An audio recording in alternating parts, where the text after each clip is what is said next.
Assalamualaikum warahmatullahi wabarakatuh. Perkenalkan, nama saya Hastria dengan NIM 1940403015. Saya akan menjelaskan tugas UAS psikologi yang diberikan oleh Ibu Marlina. 1. Aspek-aspek psikologi pendidikan diantaranya membahas tentang minat, kepribadian, emosi, dan kognisi. Jelaskan pendapat Anda tentang kesulitan atau hambatan apa saja dalam upaya menstimulasi aspek-aspek psikologi. Jawabannya yaitu 1. Kejenuhan. Kejenuhan bisa saja menimpa siapapun yang ada di dunia ini. Salah satunya bisa menjadi suatu hambatan di dalam proses belajar. Misalnya saja kejenuhan dalam mendapatkan materi, sehingga saat proses belajar akan sangat sulit untuk mencernanya. 2. Kecerdasan. Kecerdasan intrapersonal merupakan salah satu hal yang bisa dibilang sebuah faktor psikologis yang bisa juga menghambat kegiatan belajar, karena dengan kecerdasan akan sangat menentukan kualitas saat siswa sedang belajar. 3. Motivasi. Motivasi merupakan salah satu faktor yang bisa dikatakan sangat bisa membuat hambatan di dalam belajar, karena teori belajar di dalam psikologi berhubungan dengan keefektifan dalam kegiatan belajar. 4. Minat. Apabila kita sederhanakan, minat juga bisa dibilang sebagai suatu kegairahan yang cukup tinggi pada sesuatu. Minat juga bisa dikatakan sama halnya dengan motivasi dan juga kecerdasan, karena akan sangat berpengaruh pada kegiatan aktivitas belajar. Jika tidak ada minat, sudah pasti yang namanya kegiatan belajar tidak akan belajar dengan lancar. 5. Sikap. Sikap merupakan salah satu faktor psikologis yang bisa dibilang sangat mempengaruhi dari keberhasilan belajar. Apabila sikap ini tidak ada, sudah pasti akan terjadi hambatan di dalam proses belajar. 6. Bakat. Bakat merupakan salah satu faktor psikologis yang bisa mempengaruhi proses belajar di antara siswa, karena yang namanya kemampuan potensial bisa dimiliki oleh setiap orang. Sebenarnya setiap orang memang memiliki bakat dan juga potensi, di mana adanya bakat tersebut bisa mempengaruhi dari kemampuan belajar masing-masing. 7. Lingkungan. Yang namanya lingkungan pasti akan sangat mempengaruhi dari kegiatan belajar. Bila lingkungan dirasa tidak nyaman, pastilah akan menimbulkan hambatan dan nantinya pastinya akan bisa menjadi hambatan di dalam proses belajar siswa. Untuk itu, lingkungan yang kondusif memang sangat bisa membantu dalam memahami materi di dalam pelajaran. 8. Intelektualitas. Hambatan yang satu ini memang bisa diatasi, misalnya dengan tekun belajar atau rajin belajar.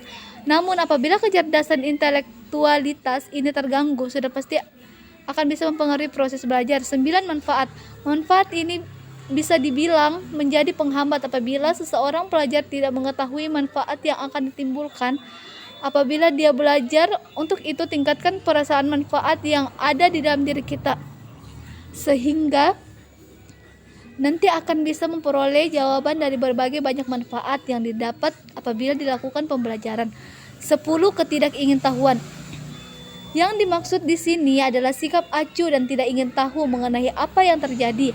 Hal ini juga pasti akan sangat mengganggu dari kegiatan proses belajar. Untuk itu, sebaiknya tingkatkan rasa keingintahuan kita agar nantinya bisa lebih baik lagi dan terus belajar. 11. Motivasi ekstrinsik. Merupakan suatu keadaan di mana memang datangnya dari luar individu siswa, sehingga bisa mendorong kegiatan belajar mengajar. Bentuk dari ekstrinsik ini bisa dikatakan sebuah dorongan yang tidak mutlak terjadi.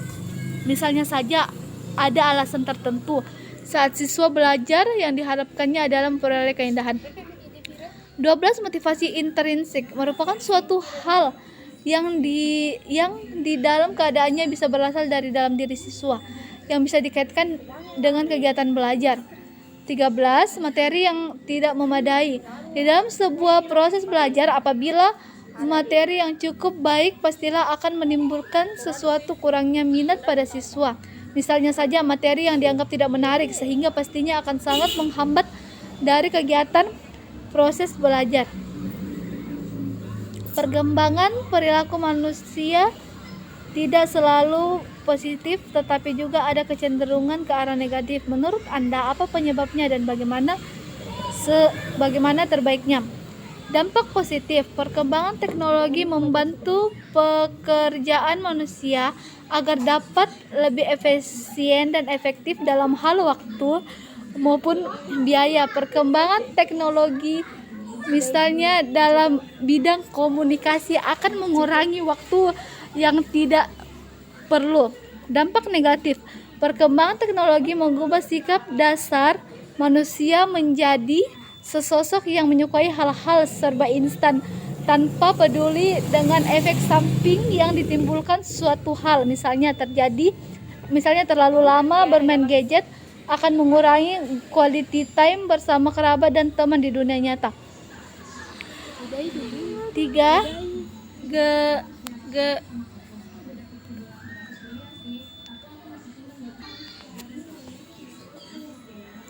Daniel Goleman mengemukakan dimensi kuadrat emosi yang dapat mempengaruhi keberhasilan individu dalam menyesuaikan diri berdasarkan dimensi kecerdasan emosional tersebut. Maka jelaskan aspek-aspek kecerdasan emosi pribadi, ciri-ciri dimensi kecerdasan emosional.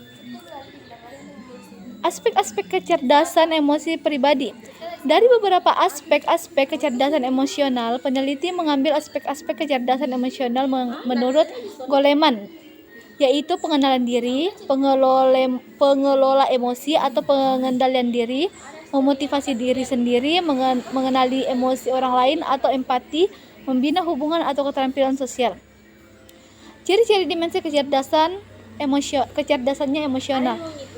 1. Kesadaran diri. Kesadaran diri adalah kemampuan untuk mengenali dan memahami emosi di dalam diri. Lebih dari sekedar mengenali, kesadaran diri adalah kemampuan untuk mengerti apa efek dari segala tindakan yang kita ambil serta mengambil suatu hati yang sedang dirasakan dan emosi orang lain.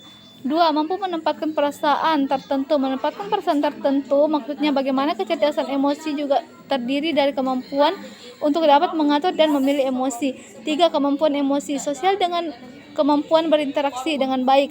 Maka seseorang telah memenuhi salah satu aspek terpenting dalam kecerdasan emosional. 4. Empati atau ketidakmampuan untuk memahami bagaimana perasaan orang lain merupakan bagian paling penting dari kecerdasan emosional. 5. Motivasi dalam diri punya peran penting dalam membentuk kecerdasan emosional yang sempurna.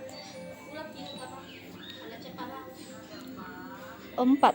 Menurut Ari Ginanjar Agustian, penulis buku ESI, bahwa kecerdasan spiritual merupakan kecerdasan yang menempatkan perilaku dan hidup dalam konteks makna yang luas. Selanjutnya yang menyatakan bahwa kecerdasan spiritual dalam perkembangan melalui 3 metode efektif, yaitu kepemimpinan, sistem, dan nilai. Jelaskan dengan contoh dalam konteks psikologi pendidikan bagaimana menerapkan ketiga metode tersebut di sekolah lembaga pendidikan.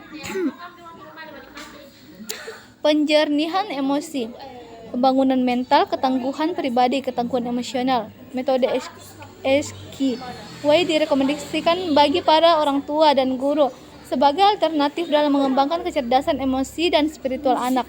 Harapannya dengan dikembangkannya kecerdasan tersebut sejak dini dapat membantu anak-anak tumbuh menjadi manusia sempurna, yaitu sebagai pribadi yang mampu memaknai permasalahan dan menyelesaikan secara positif melalui pengelola dorongan perasaan yang baik sesuai ajaran Islam. Dengan demikian mereka akan memiliki keterampilan dalam berpikir, memilih dan memutuskan segala sesuatu dengan tepat dan berdasarkan nilai-nilai keikhlasan, iman, dan Islam. 5. Sebutkan dan jelaskan teori belajar yang Anda ketahui disertai aplikasinya dalam pembelajarannya, yaitu teori belajar behavioristik. Ini adalah sebuah teori yang berorientasi pada hasil yang dapat diukur dan diamati. Agar perilaku yang diinginkan dapat menjadi kebiasaan, diperlukan penggunaan pengulangan dan pelatihan. 2. Teori belajar kognitif. Menurut, proses belajar akan berjalan dengan baik apabila materi pelajaran yang diberikan secara berkesinambungan dan beradaptasi dengan tepat dengan struktur kognitif yang telah dimiliki siswa sebelumnya. 3. Teori belajar humanistik. Tujuan dari proses belajar adalah untuk memanusiakan manusia itu sendiri. Proses belajar akan dianggap berhasil ketika pelajar telah dapat memahami lingkungannya serta dirinya sendiri dan berusaha untuk mencapai aktualisasi diri dengan sebaik-baiknya. 4. Teori belajar konstruktivistik. Salah satu teori belajar dalam psikologi adalah teori belajar konstruktivistik yang menyatakan bahwa permasalahan dimunculkan dari pancingan secara internal dan muncul karena terbangun berdasarkan pengetahuan yang rekonstruksi sendiri oleh para siswa sedikit demi sedikit, dan hasilnya diperluas melalui konteks yang terbatas dan tidak datang secara tiba-tiba. 5. Teori belajar Gestalt. Kata Gestalt berasal dari bahasa Jerman yang artinya bentuk atau konfigurasi, merupakan teori belajar menurut para ahli. Teori Gestalt menyatakan bahwa seseorang memperoleh pengetahuan melalui sensasi atau informasi dengan melihat struktur secara menyeluruh, lalu untuk menyusunnya lagi dalam struktur yang lebih berbentuk sederhana sehingga struktur tersebut akan lebih mudah dipahami. 6. Teori belajar kecerdasan ganda. Kecerdasan merupakan suatu kemampuan untuk memecahkan masalah atau menghasilkan suatu hal yang dibutuhkan dalam suatu latar budaya tertentu. 7. Teori belajar sosial. Pokok teori belajar sosial adalah bahwa manusia belajar melalui pengamatan yang dilihatnya terhadap perilaku orang lain. 8. Teori belajar Van Hayl. Van Hayl adalah seorang guru berkebangsaan Belanda yang meneliti aspek pembelajaran dalam pelajaran geometri dan menemukan bahwa ada tahap-tahap pembelajaran mental anak dalam mempelajari geometri. Kesimpulan dari beberapa penelitian yang dilakukannya melahirkan beberapa kesimpulan yang berkaitan dengan tahap perkembangan kognitif anak dalam memahami pelajaran geometri. 9. Teori belajar revolusi sosiokultural.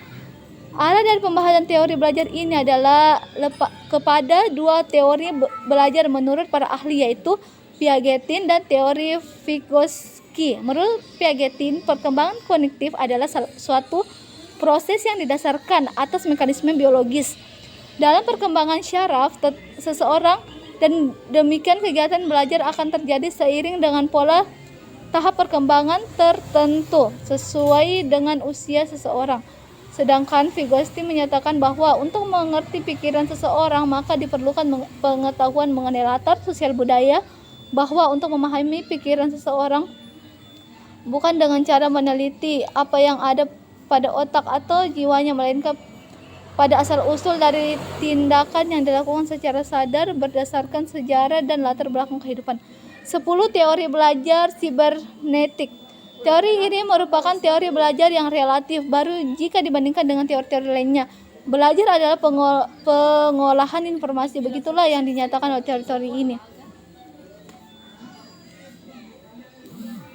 6. Jelaskan hakikat kreativitas dan bakat, motivasi, kecerdasan emosional dan spiritual serta aplikasinya dan implikasinya dalam pembelajaran, yaitu dengan adanya kita bisa menjadi pribadi yang lebih baik dan mengamalkan nilai-nilai spiritual yang telah diajarkan oleh didikan orang tua kita, baik di sekolah maupun di rumah. 7. Jelaskan bagaimana konsep dan aplikasinya mengenai anak yang berkebutuhan khusus dan yang bermasalah dalam belajar, yaitu menunjukkan bahwa pada dasarnya terhadap dua kategori anak berkebutuhan khusus, yaitu anak berkebutuhan khusus bersifat sementara atau temporer, yaitu hambatan belajar yang disebabkan oleh faktor eksternal seperti trauma yang dialami pada peristiwa sebelumnya. Dan anak berkebutuhan khusus bersifat tetap atau permanen, yaitu hambatan belajar yang disebabkan oleh faktor internal seperti akibat langsung dari kecacatan yang dialami.